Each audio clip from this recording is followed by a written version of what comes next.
CRIF presenta la entrevista en línea con William Meléndez.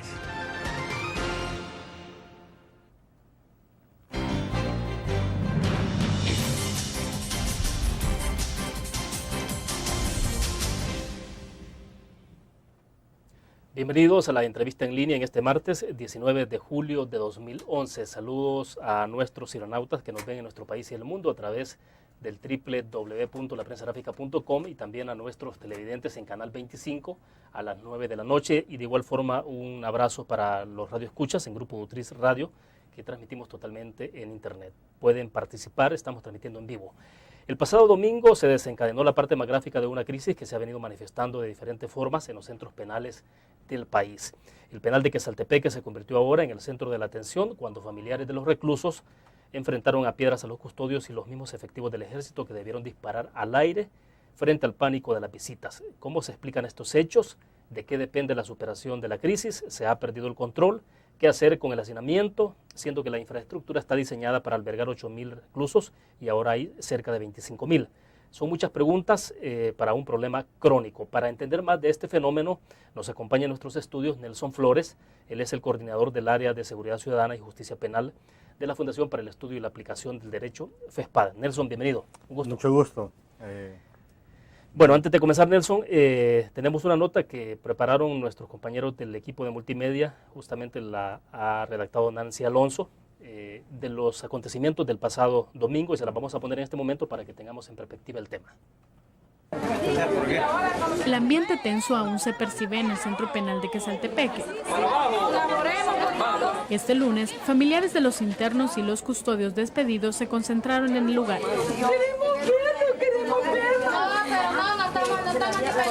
Los guardias destituidos solicitaron el pago en concepto de indemnización, luego de conocer la cancelación de su contrato. Viene y nos dice, ustedes son los culpables, ustedes son cómplices. En ningún momento, él no tiene pruebas contundentes de que eso haya sido así. Los familiares esperaban alguna noticia de los reos lesionados debido a un motín suscitado el fin de semana pasado. Eso no vuelve, eso no cambia. Los mismos soldados han disparado.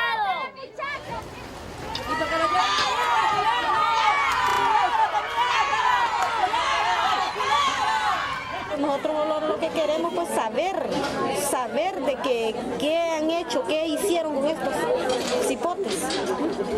Porque no, en realidad somos madres y nosotros siente bastante, sean lo que sean ellos, pero somos madres. Ustedes en consenso, 3, selecciónenlas ustedes para que vean que no estamos manipulando nada. Una comitiva de familiares logró el ingreso a las instalaciones del penal para comprobar el estado en el cual se encuentran los internos. Representantes de la Procuraduría para la Defensa de los Derechos Humanos estuvieron presentes en la reunión. Las visitas están suspendidas en los sectores 1 y 2 por 15 días más, mientras se normaliza la situación con los internos. Informó para laprensagráfica.com Nancy Alonso. Bien, reiteramos que es una nota que se originó el pasado domingo y la colocamos justamente para que poner en perspectiva el tema que estamos analizando este día en la entrevista en línea. Nelson, para comenzar, hay una fuerte controversia a estas alturas, este día martes ya, pues 2 días después de estos acontecimientos, alrededor de la presencia física de los efectivos militares en los centros penales, pero en este caso particular del uso de fusilería. Obviamente fueron disparos al aire, y afortunadamente no hay de la gente que estaba en el entorno del centro penal de Quezaltepeque heridos a causa de esas balas. Pero el punto central está alrededor del uso de la fusilería. ¿Qué es esto? ¿Qué es lo que está pasando? Sí, bueno, realmente lo que está pasando en el sistema penitenciario, bueno, en primer lugar decir de que la justificación que dio el gobierno para que estuviera el ejército alrededor de los 11 centros penales, ¿verdad?, con el ejército, era de que se iba a depurar el sistema penitenciario, es decir, que los vigilantes por el tema de la corrupción iban a ser destituidos. En ese sentido, justificaron el que el ejército estuviera en los diferentes centros penales. Sabemos también de que nosotros hemos venido denunciando de varios hechos de violaciones de derechos humanos que el ejército ha hecho. dentro de los mismos centros penales y hechos que ya constituyen delitos. O sea, pongo esto como antecedente porque siempre el ministro de Defensa siempre dijo que eran mentiras, ¿verdad? Que era querer justificar el que ingresaran cuestiones ilícitas al penal, etcétera. En ese sentido, incluso nosotros verificamos ciertos casos muy graves, como por ejemplo el aborto de ciertas mujeres, ¿verdad? Por el registro indecoroso que hacían miembros del ejército. Ese caso en particular lo tienen ustedes documentado porque sería una cuestión bastante grave. O sea, mujeres embarazadas que llegaban a visitar a sus familiares detenidos, ¿no? Exactamente. Centros de reclusión y eran registradas. Sí. Y el registro provocó en algún caso el aborto. Varios abortos, o sea, no solo uno. Y esto tiene registro la misma Procuraduría de Derechos Humanos, porque les avisamos también a ellos, les notificamos sobre estos hechos y ellos verificaron este tipo de hechos. Entonces, esto se ha venido dando sistemáticamente. ¿Esos casos particulares ocurren justo después de que hay presencia del ejército o desde antes? No, bueno, se daba desde antes y durante el ejército está en los centros penales como vigilantes también. Bien, debo hacer nuestra primera pausa. Regresamos y entramos ya al punto específico que tiene que ver con el uso de la fusilería en los acontecimientos del pasado domingo. Vamos a la pausa.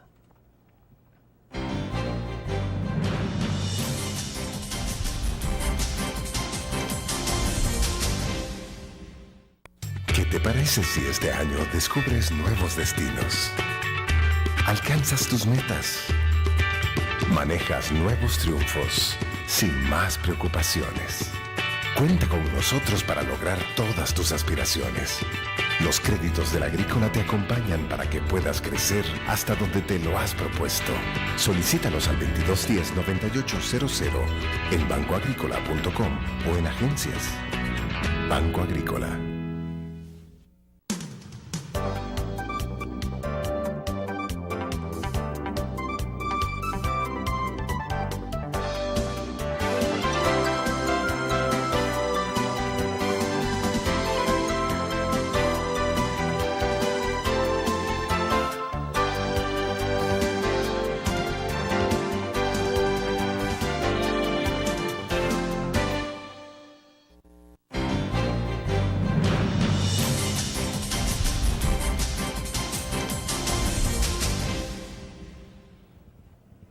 Nos acompaña en nuestros estudios Nelson Flores, coordinador del área de Seguridad Ciudadana y Justicia Penal de FESPAD.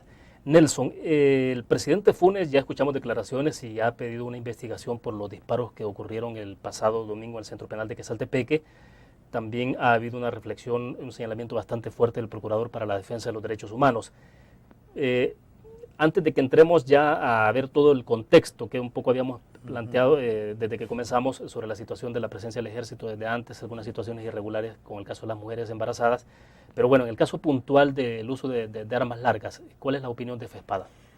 Sí, bueno, nosotros creemos que el uso de armas largas no es lo correcto, y nosotros siempre fuimos de la opinión de que el ejército no está preparado para ese tipo de funciones, ¿verdad? Tanto como seguridad pública como el tema de seguridad penitenciaria, que son precisamente personal especializado que debe haber en esto.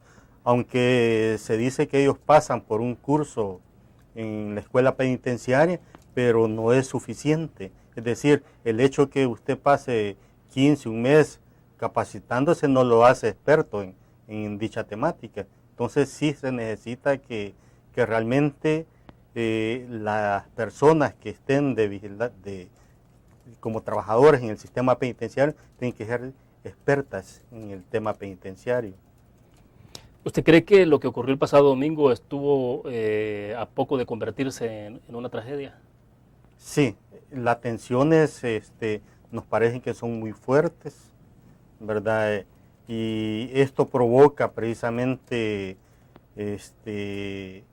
mayor tensión entre las mismas familiares, las mismas personas que están privadas de libertad y el mismo ejército, cuando decimos que los mismos soldados no están preparados para esto. Entonces, en una crisis de este tipo, más de alguno puede entrar en una situación descontrolable que puede disparar precisamente a las personas. Afortunadamente, esto no pasó, pero puede pasar en un futuro. Entonces, desde el punto de vista de FESPADA, lo mejor sería sacar al ejército de esa labor que se le ha asignado en los centros penales. Sí, para nosotros es que se debe sacar a esas personas al ejército en particular, no solo de los centros penales, sino que también en temas de seguridad pública, porque creemos que en este momento se está volviendo a militarizar precisamente a la misma sociedad con el ejército. Pues. Personas que vienen de afuera incluso ven extraños cuando ven al ejército en las calles. Entonces eso también refleja de que realmente ellos pueden causar también otro tipo de daños, como por ejemplo, recuerdo en los primeros 6 meses que se le dio al ejército estar en las calles en el 2009, a los 4 o 5 días que le dio prórroga el presidente, hubo un grupo de soldados que asesinó a una persona diciendo que era un presunto extorsionador, incluso sin tener la presencia de la misma policía en ese momento. Entonces le dejaron ir 22 tiros a esta persona. Y sin embargo, se sigue manteniendo al ejército en la calle sin tener este tipo de experiencias en temas de seguridad pública. En el caso particular del penal de Quezaltepeque, ustedes como FESPADA han dado seguimiento a lo que está ocurriendo ahí. Sí. ¿Cuál es la información que tienen ustedes del caso del penal de Quezaltepeque? ¿Cuál es el origen de la crisis? Para que después hablemos de la crisis ampliada, porque ese, digamos, es un foco de tensión nada más, pero la crisis es mucho más amplia. Bueno, lo que nosotros sabemos es de que existió unas colchas que estaban cubriendo precisamente que habían puesto los internos y que la vigilancia les dijo que los quitaran. Entonces dijeron... Eran unas sábanas que las habían puesto por los ventanales. Por los ventanales. Ajá. Entonces la vigilancia les dijo que las quitaran y dijeron que no, los reos. Entonces ahí es donde se originó precisamente esta crisis y dijeron que entonces entra el penal en emergencia, ¿verdad? Entonces eso es lo que realmente provocó la crisis. Una cuestión que bien se pudo haber solucionado con un diálogo y creemos que en este sentido y que más adelante lo vamos a tocar, que es el tema de las mesas de la esperanza, que el rol que deberían de jugar precisamente estas mesas, que es una propuesta que la misma dirección de centros penales, el Ministerio de Justicia propuso y que realmente creo que no están funcionando. Nelson, pero escuchábamos declaraciones del subdirector de centros penales donde planteaba de que él veía más una especie de confabulación en esta crisis puntual del penal de Quezaltepeque y que tenía que ver con una posible confabulación entonces entre los reclusos, familiares de los reclusos, en tanto se armó toda una trifulca también fuera del centro penal. ¿Qué saben ustedes de eso? Si hubo alguna situación que pudo haber sido concertada. Pues nosotros hasta donde tenemos información en esa que he vertido, ¿verdad? Yo no creo que existiera una confabulación o una planificación anticipada. Nosotros no creemos. El hecho es que esto también se pudo ver por la cuestión del túnel que se encontró, ¿verdad? Claro, eso aumentó la tensión, ¿no? Eso aumentó, claro. Porque ya se habían puesto un tipo de medidas. Bien, vamos a hacer otra pequeña pausa y volvemos.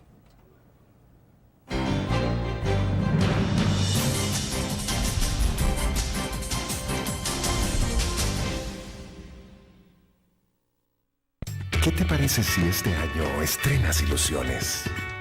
Descubres nuevos destinos. Construyes tu futuro sin más preocupaciones. Cuenta con nosotros para lograr todas tus aspiraciones. Los créditos del Agrícola te acompañan para que puedas crecer hasta donde te lo has propuesto.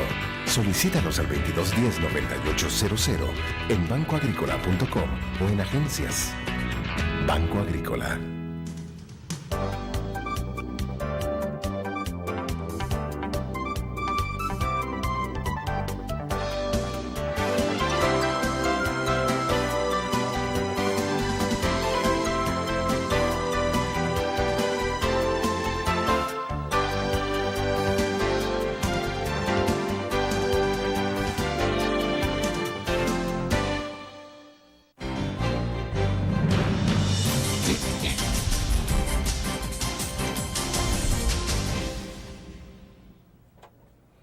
Nelson, volviendo al caso de Quesaltepeque, bueno, los reclusos hacen un intento de fuga, construyen un túnel. Desde la Dirección de Centros Penales hay un poco de preocupación porque incluso parece que los efectivos militares que estaban alrededor del centro penal habían escuchado algunos ruidos extraños, y entonces lo que están viendo ahí alrededor de eso es que posiblemente los custodios, en este caso se presumiría que todos estaban enterados de que los reclusos estaban construyendo el túnel, porque al término de que descubrieron el túnel, decide la Dirección de Centros Penales despedir a todos los custodios del centro penal, incluyendo la dirección de ese centro penitenciario. Entonces, ¿qué es lo que ha ocurrido con esto? Es decir, el procedimiento, la forma en que lo han hecho sería lo más adecuado, porque no vemos de que haya habido tampoco individualización de quienes eran responsables o pudieron ser cómplices de los reclusos que intentaban fugarse. Sí, bueno, en primer lugar nosotros creemos que se les debió garantizar el debido proceso o el derecho de audiencia a estas personas que han sido destituidas. Se dice que, según las mismas declaraciones del director de centros penales, dice que finalizaba el contrato de estas personas y que de alguna manera habían también cómplices dentro de la planificación de la fuga de estas personas que están privadas de libertad. Pero yo decirte también en esto de que en una situación como se encuentran los centros penales en este momento, de el hacinamiento que es sumamente altísimo, o sea, cualquier persona va a buscar cualquier manera para poder salirse. Si vos encerrás, por ejemplo, a un animal, el animal va a buscar la forma en cómo salirse, mucho más grave cuando está hacinado, entonces con múltiples enfermedades, ¿verdad? Entonces, por ejemplo, la oportunidad que se nos dio a nosotros de visitar los 19 centros penales, incluyendo las mismas celdas, que este gobierno permitió precisamente apertura por primera vez que sea esto, hay que reconocerlo, y las condiciones que encontraron eran sumamente inhumanas, ¿verdad? Ahí encontramos, por ejemplo, personas con enfermedades terminales, encontramos a personas que con hongos, pero esos hongos ya se convierten en llagas, el hacinamiento, la basura, una situación caótica, que vos decís cómo es posible que esta gente pueda vivir de esa manera. ¿Y eso es generalizado en los 19 centros de reclusión? Es generalizado, a excepción de el centro penal de Metapán. ¿En ese no hay hacinamiento o tienen otras condiciones? Es menos y es mejor de las condiciones. Pero también está sobrepasado en capacidad. Sí, está sobrepasado, pero no como en los demás centros. ¿Cuál es la capacidad instalada de los centros penitenciarios en este momento a nivel general? Es de 8.100. 8.100, esa es la capacidad de la infraestructura. ¿Y cuántos se tienen? Se tienen un aproximado de 25.000. Y se tienen, también están llenas todas las bartolinas de la Policía Nacional Civil, que ya tampoco van abasto. Porque se dice también de que, según datos que la misma policía ha proporcionado, que se capturan 170 personas diarias. Entonces, esto va generando aún mucho más crisis. Y por otro lado, tenemos un sistema que no permite precisamente salidas alternas al proceso, porque hubo una reforma al artículo 92A del Código Penal que no permite precisamente a la mayoría de delitos darle este tipo de oportunidad. Entonces difícilmente se puede buscar una solución a este tipo de hacinamiento. Entonces, usted recuerda, por ejemplo, se sacaron dos decretos, el 444 y 445, que permitía descongestionar un poco el sistema, pero sin embargo no se pudo aplicar eso, a pesar de que hubo 3 prórrogas de ese mismo decreto, por ese mismo candados que tiene esa reforma del Código Penal, que precisamente es responsabilidad aquí, sí, decirlo, de los mismos legisladores. Ahora, pero en este caso no se está permitiendo, por ejemplo, la salida de reclusos que son ya de la tercera edad o algunos que están con enfermedades terminales. Pues no se está dando. O sea, algunos casos sí, pero en la mayoría no. Por ejemplo, si yo les invitaría a que visitaran los centros penales a ver, por ejemplo, todas las personas que están en fase terminal, que aún siguen en los centros penales sin que se les busque una solución. Y aquí tiene que ver tanto también con los jueces de vigilancia penitenciaria, que su principal rol es velar por el respeto de los derechos humanos de los reclusos. Sin embargo, no juegan ese rol. Nelson, ¿pero qué es lo que hay que hacer? ¿Hay que construir entonces más centros penales o hay que buscar otras formas en la legislación de tal manera de que algunos delitos no necesariamente estas personas terminen en la cárcel? Porque deben de pagar una sanción por el delito cometido. Por supuesto. Pero entonces, ¿qué es lo que se puede hacer? ¿Cuál es la salida más viable en este momento? Sí, bueno, yo creo que este tema es de tratarlo de una forma integral, ¿verdad? Cuando hablo de una forma integral es de que estas personas existan, digamos, esa reforma del artículo 92A que permita precisamente darle la oportunidad a estas personas a que opten por beneficios penitenciarios, que la misma dirección de centros penales también rehabilite a estas personas y que también fuera de los centros, cuando ya se incorporen a la comunidad, precisamente también vayan a incorporarse de una forma eficiente sin que vayan a cometer otro delito o recaigan precisamente en la reincidencia. De acuerdo, debo hacer una pausa, pero cuando regresemos, díganos qué tipo de delitos son los que entonces pueden gozar de ese beneficio. Vamos a la pausa.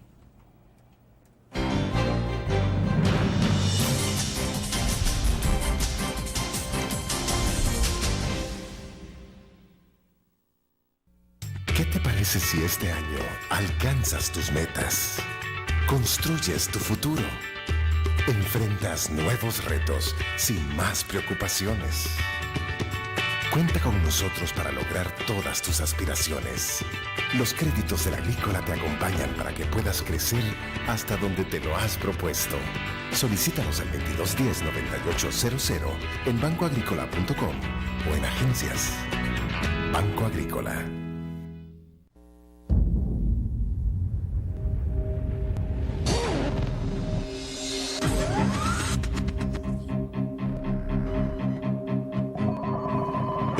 De una estrategia financiera desde los negocios y la actividad económica hacia toda Centroamérica.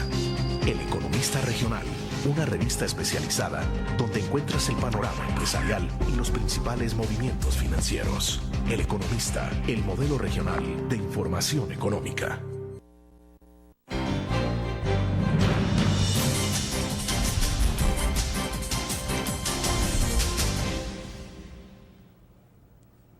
Nelson, bueno, en el segmento anterior comenzamos a explorar un poco sobre cuáles son las medidas que se pueden impulsar, porque en algún momento uno tiene la impresión de que desde las autoridades penitenciarias o de la gente que dirige la seguridad pública en el país privilegian más la posibilidad de construir más cárceles. Sí. Hay una tentación a eso, es decir, la salida más viable es construir más cárceles, pero entonces uno puede pensar, bueno, hay que construir más cárceles, pero también hay que tomar otras medidas. Y nos quedamos con el tipo de delitos que usted dice en el artículo 92A del Código Penal. ¿Qué tipo de figuras hay que modificar ahí para que entonces las personas que deben pagar por un delito cometido no necesariamente terminen en la cárcel? Sí, bueno, Creemos, en primer lugar, de que, bueno, toda aquella persona que comete un delito tiene que cumplir, ¿verdad?, la pena que le corresponde, que el mismo juez le ha dictado. Pero creemos también que estas personas también hay que darles una nueva oportunidad, y esa nueva oportunidad ya la señala la ley penitenciaria, que pueden gozar de la media pena, las 2/3 partes, bueno, del tema de la fase de confianza, que precisamente son salidas que la misma ley penitenciaria establece. Pero esas medidas deberían estarse aplicando en este momento. ¿No se están aplicando o sí? Se están aplicando, pero no para todos, sino que solo para aquellos delitos menos graves, como por ejemplo hurto agravado. O sea, la gente que sale es muy poca. Entonces esto lo que va creando es más hacinamiento, con ese dato que proporcioné anteriormente, que son 170 personas diarias que están capturando, y las salidas de personas son muy pocas. Ya, pero ¿cómo evita usted que esto no se convierta en un mecanismo de fortalecimiento de la impunidad? Que alguna gente diga, bueno, entonces puedo cometer ciertos delitos y ya sé de que no voy a terminar en una cárcel, sino que me van a dar ciertos beneficios. No, porque, por ejemplo, a una persona que le han dado una pena de 10 años, por ejemplo, o sea, para poder optar a la media pena, si es que se la dan de acuerdo a lo que dictamine el Consejo Criminológico, ha estado detenido 5 años. Ah, de acuerdo. ¿Verdad? Si se le niega, tiene otra nueva oportunidad, en el cual son las 2/3 partes de la pena. Ya estamos hablando de 7,5. ¿verdad? O sea que de alguna forma sí cumplen parte de la sentencia, de la pena, pero después de cierto periodo hay una evaluación, entonces se decide. Evaluación de acuerdo al Consejo Criminológico, se evalúa si la persona está apta para... Y eso es lo que no se está aplicando de manera total en este momento. Eso es lo que no se está dando. Vaya, pero eso aliviaría en parte el hacinamiento carcelario, pero no es todo. No es todo. O sea, sí hay que construir más infraestructura. Más que infraestructura es tener el tema de la prevención. O sea, si usted no juega con el tema también de la prevención, si no le apuesta, si hay una apuesta a la prevención en este tema, la prevención terciaria, ¿verdad?, que tiene que ver también el relacionamiento que tiene que ver con la misma comunidad, los mismos familiares, para que esta persona no vuelva a reincidir en cometer más delitos. O sea, si no le apuesta a eso, vamos a tener un círculo vicioso que siempre esta persona va a estar cometiendo delitos. Nelson, pero lo que tenemos actualmente en los centros penales en el país es que son verdaderas escuelas de crimen. O sea, eso está claro, está confirmado. Se vio en el caso, por ejemplo, de la cantidad de extorsiones que se ordenaban, incluso asesinatos desde algunas cárceles. Sí, precisamente porque se ha dejado crecer este tipo de hechos en los centros penales. Creo que, por ejemplo, en estos momentos es importante reconocer también que la misma dirección de centros penales, en estos momentos había un descontrol del tema de las estadísticas de las personas que estaban detenidas. Por ejemplo, no se sabía qué tipo de delitos habían cometido, quiénes eran sus familiares. O sea, todo ese tipo de base de datos era inexistente. En este momento ya existe una base donde ya está la persona privada de libertad con su núcleo familiar. Ahora, pero una cuestión básica, o sea, ¿cómo no tener esa información? Sí, pero ¿no se tenía? No se tenía. Sin embargo, esto se ha hecho en estos momentos. ¿Y eso qué les está permitiendo, por ejemplo, en centros penales? Por ejemplo, agarrar a un grupo de personas de acuerdo al delito que han cometido y darle un tratamiento de acuerdo a ese tipo de delito que ha cometido. Porque no puede, por ejemplo, alguien que por ejemplo, cometió una estafa a una persona que cometió un asesinato, no le puede dar el mismo tratamiento. De acuerdo. Entonces, eso no se tenía. Entonces, lo que permite eso es que a esta persona le den un tratamiento diferente al de esta otra persona que cometió una estafa. Entonces, pero ese tipo de programas tienen resultados de mediano o largo plazo, no son tan inmediatos. Es decir, entonces, porque el punto que uno se pregunta es cómo abordar esta problemática de forma inmediata. Es como el caso de la criminalidad en el país. Usted dice, tenemos medidas, pueden ser medidas preventivas, disuasivas o represivas, pero ante la ola de criminalidad que tiene, mucho se privilegia sobre la parte represiva, y en este caso es algo parecido. Es decir, si tiene una bomba de tiempo con los centros penales, parece que lo que se está privilegiando más es otro tipo de acciones. Sí, lo que sucede es que en este momento, como... Sí, no, bueno, hagamos la pausa y cuando regresemos entonces nos da la respuesta. Vamos a una pausa.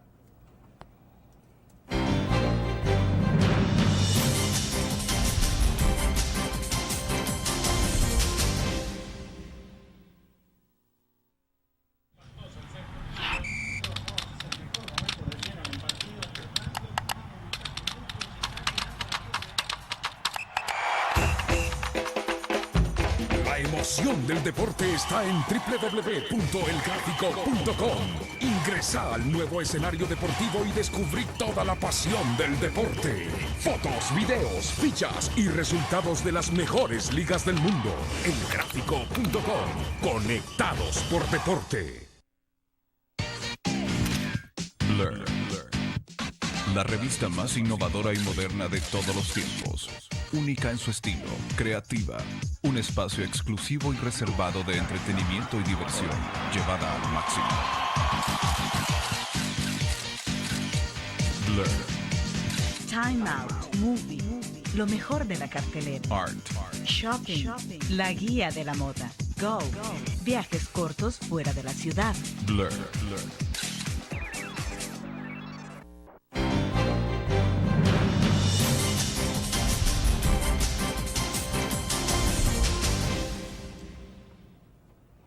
Nos ha escrito Rosario Rodríguez a través del Facebook. Nelson dice, Rosario, estos tipos como no tienen nada que hacer, solo esperan que el Estado los mantenga, no buscan algo que hacer dentro de las cárceles, y ahí hay programas y a ellos no les interesa, solo armando problemas pasan. Deberían de llevarlos a lugares a trabajar los que están en la fase de confianza, por ejemplo, sugiere ella. Sí, decir de que no todo en los centros penales existe programas, ¿verdad? Por el mismo hecho del hacinamiento, es decir, no hay espacio físico para poder realizar este tipo de actividades. En el caso de la fase de confianza, sí, parece que se está dando este tipo de programas. Las personas salen a trabajar fuera de los centros penales y algunos son empleados, por ejemplo, de algunas empresas, otros hacen obras públicas de beneficio público,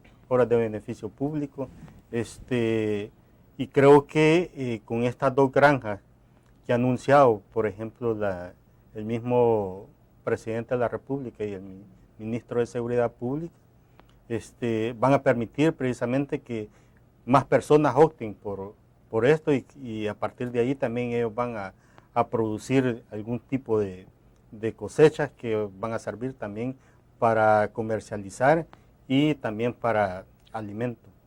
Nelson, pero ahí habría que ver cuál es la cantidad de reclusos que van a poder gozar de esos beneficios y el porcentaje, porque lo que tenemos son, decía usted, más de 8.000 reclusos. Las cárceles tienen capacidad para 8.000 reclusos, pero hay más de 25.000, me decía. Un aproximado de 25.000. Perfecto, pero entonces, ¿cuántos reclusos pueden verse beneficiados con este tipo de programas? Es decir, ante los 25.000 todavía es poco. Sí, son 2.000 personas. Ese es el promedio de que pueden entrar. Pero entonces, ¿qué hacer con el resto? Pues finalmente, si eso no los puede sacar porque no pueden optar a esos beneficios, hay que dejarlos ahí encerrados. Y ya está claro que rebasó la capacidad. Sí, creo que otra medida es que la misma Asamblea Legislativa, o sea, por humanidad, bueno, como que ya mismo la ley penitenciaria establece, y por humanidad, también aquellas personas que estén en fase terminal puedan terminar sus últimos días fuera de las cárceles, situación que todavía se está esperando de que estas personas salgan. Ahora, lo que yo estaba sugiriendo es un poco sobre el lado de ¿qué tanto se pueden aplicar medidas de fondo que enfrenten este problema de hacinamiento? Es decir, no vamos a esperar que se baje a 8.000 personas detenidas en los centros de reclusión, eso está clarísimo, pero no sé, con 4 o 5.000 quizás podría disminuir un poco la presión. Sí, otro de los problemas de estancamiento que ha habido es precisamente también con los jueces de vigilancia penitenciaria que no han jugado su rol en esto, que han denegado muchas libertades condicionales. Por ejemplo, también tenemos que dentro de los mismos consejos criminológicos que tenía la Dirección General de Centros Penales, también eran un equipo que no cubría esas expectativas. Es decir, de que daban dictámenes que realmente no decían nada, es decir, en media página resolvían un caso. Entonces, esta resolución que daba el Consejo Criminológico lo enviaba al juez de vigilancia penitenciaria y le decía, bueno, es que aquí no me está justificando realmente usted en qué condiciones encuentra esta persona. Entonces, envíeme más información. Por eso es que se ha negado también muchas veces el que muchas personas puedan salir en libertad condicional, ¿verdad? Entonces, por eso es que ha habido también un cambio también dentro de los mismos consejos criminológicos, porque los que estaban incluso vendían esas resoluciones, ¿verdad? Entonces había corrupción también dentro de los mismos consejos criminológicos. Pero hoy tampoco estamos ante personal que lo que va a hacer es darle aval a todo mundo con tal de descongestionar los centros penales, es decir, tampoco está privando esa lógica. No. En el último censo que había hecho la Dirección General de Centros Penales, de todas aquellas personas que podían gozar de un beneficio penitenciario eran alrededor de 3.000 personas, ¿verdad? Pero, o sea que del universo de 25.000 estamos hablando de que podía bajarse a 22.000 personas. 22.000, sí. En los centros, en los 19 centros de reclusión que tenemos. Exacto. Porque tendríamos a un promedio de 3.000 personas beneficiadas con este tipo de programas. Sí, más o menos por ahí anda el número. Ahora, Nelson, pero en las medidas, estas son medidas muy puntuales y ¿cómo se enfrenta en términos generales este problema? Y de forma efectiva y rápida, digamos.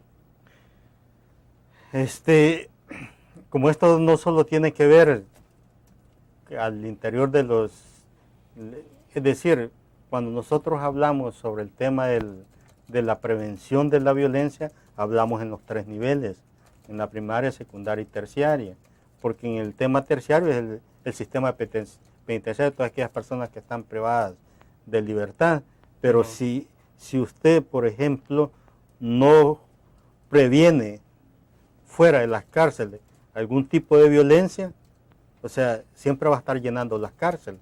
O sea, no solo se puede dedicar de una forma, en este caso de la terciaria, sino relaciona las otras dos tipos de prevención. Pero eso puede tardar para que haya efectos a esos niveles varios años, no podemos esperar algo de inmediato. Sí, hay algunas cuestiones que se pueden hacer de corto plazo y otras a largo plazo, ¿verdad? Por ejemplo, el tema de prevenir la violencia en los mismos centros educativos, creo que eso sería importantísimo, ¿verdad? Perfecto, vamos a una pausa. Me interesa que reflexionemos al regreso sobre un tema que está también en la agenda que tiene que ver con las pandillas y si es que quienes integran las pandillas en estos centros penales deben de estar juntos o separados como ocurre actualmente. Vamos a la pausa.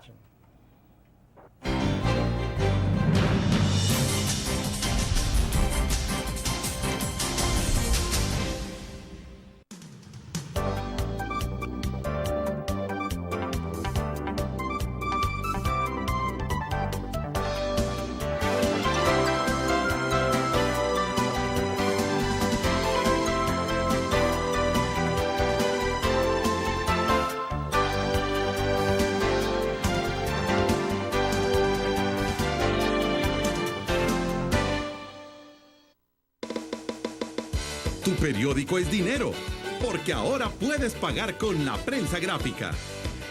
Busca y recorta en tu periódico el dinero que podrás canjear en los establecimientos de nuestros aliados. Encontrarás uno cada día. Compra con la prensa gráfica y encuentra una buena noticia para tu bolsillo. Con la prensa gráfica lo compras, compras. Con la prensa gráfica lo pagas, pagas. La prensa gráfica. Noticias de verdad.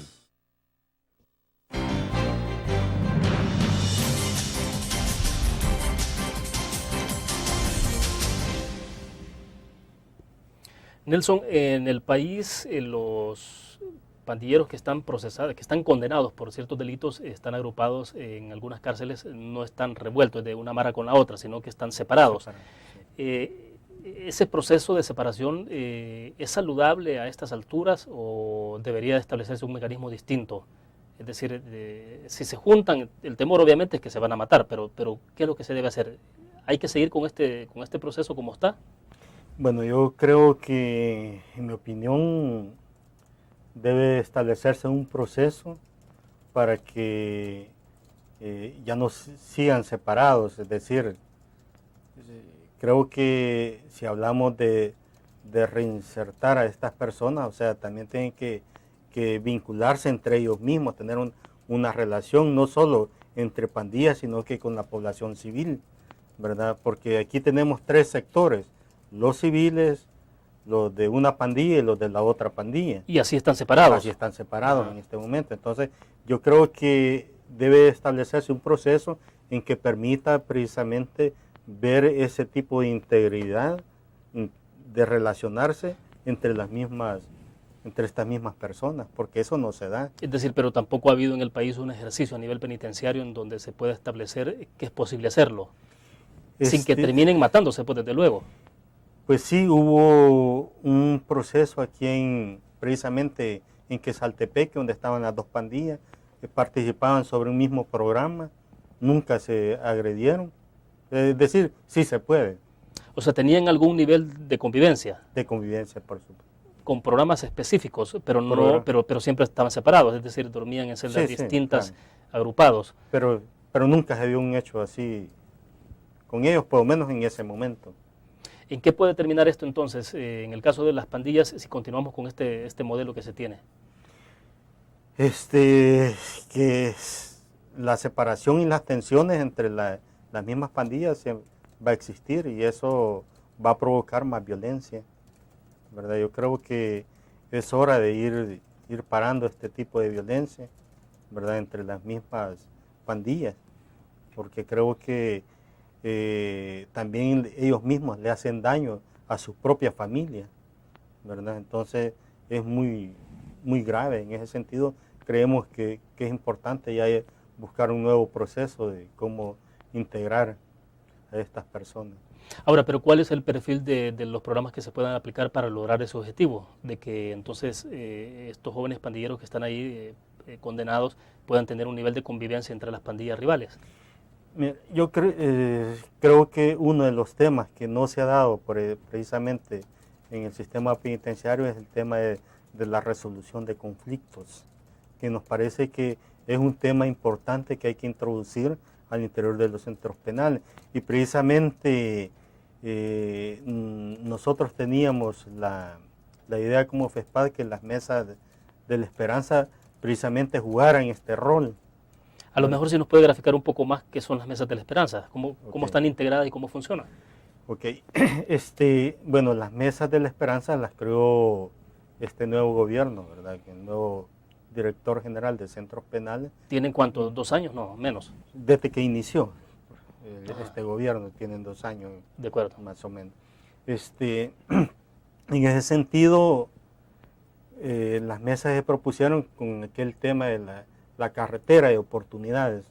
Ustedes recordan esa campaña, esa propuesta, esa política penitenciaria que se planteó. Dentro de eso iban las mesas de la esperanza, en donde estaba constituido por el director del centro penal, por la Dirección General de Centros Penales, por los familiares, por ONGs y por la misma Procuraduría de Derechos Humanos, ¿verdad? Que el objetivo era tratar los problemas que se estaban dando en cada uno de los centros penales. no de negociar, sino resolver, por ejemplo, este tema, la crisis que pasó en Quesaltepeque, bien se pudo resolver a través de esta mesa.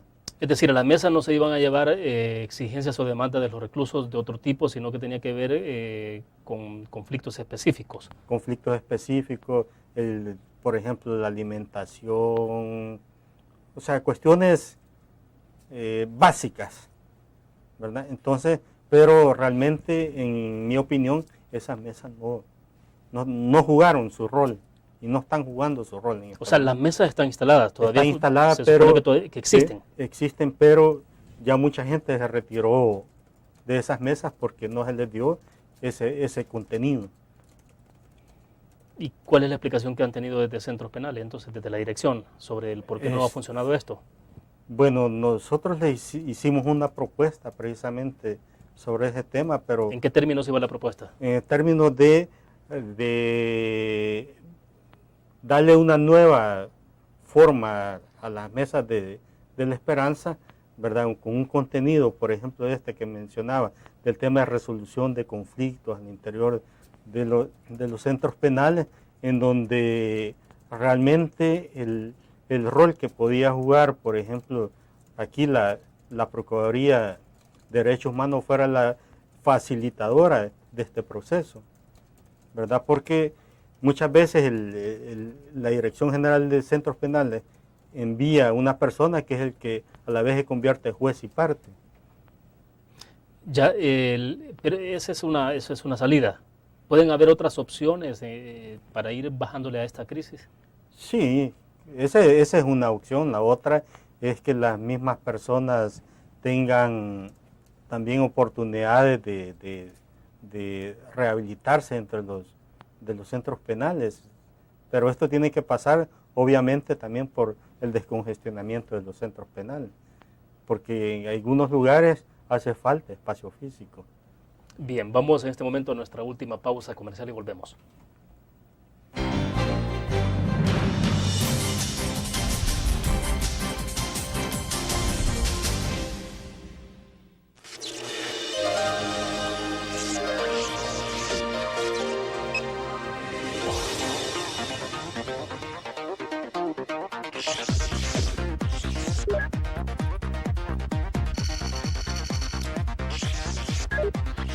Estimulamos tus sentidos para que leas, veas, escuches e interactúes con la verdad.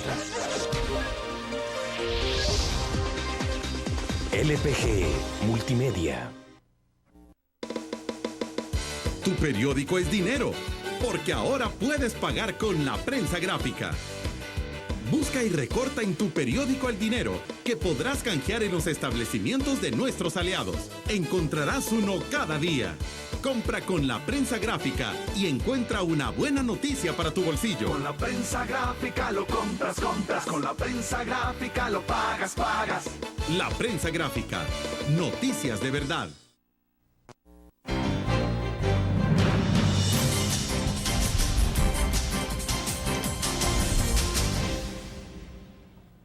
Estamos concluyendo la entrevista en línea. Nelson, entonces, las mesas de la esperanza están activas, pero no están dando resultados. Exacto. O sea, en términos muy simples, han fracasado. Sí, por lo menos eso es lo que siente la percepción que tienen los mismos internos. De igual manera, nosotros como ONGs también percibimos eso. Sí, porque resultados no hay. Resultados no hay concretos. Y digo, no es una cuestión de negociación en las mesas, sino que una cuestión de diálogo, de resolver problemas cotidianos que se dan en los centros penales. Ya me decía usted en el corte comercial que algo que también ha tensionado a los reclusos es la imposibilidad que ellos tienen de ver a sus hijos. Sí. Esta es una disposición que se ha tomado a nivel de todo el centro penitenciario, los centros penitenciarios a nivel nacional. Exacto, a nivel internacional, a nivel de todos los centros penales, hubo una disposición por la Dirección General de Centros Penales de que los internos ya no podían ver a sus hijos. Entonces esto lo que ha traído también es tensionamiento y una demanda de los internos de querer ver a sus hijos. La justificación que se planteó es que los niños podían correr peligros en un determinado momento, ¿verdad? Como por ejemplo tenerlos de rehenes, pero nosotros creemos que se deben buscar otros mecanismos, ¿verdad?, que permitan ver a sus hijos, porque es un derecho, pues. O sea, si hablamos de desintegración familiar, es una parte también de la desintegración de estas personas, de ya no ver a su familia, desintegrar. Claro. Ahora, Nelson, ¿cuál es entonces, en perspectiva, qué es lo que podemos esperar de lo que puede ocurrir a nivel penitenciario en este país, tomando como experiencia los acontecimientos del pasado domingo? Sí, bueno, esperamos de que no se dé una crisis, pero la situación, la realidad es otra, ¿verdad?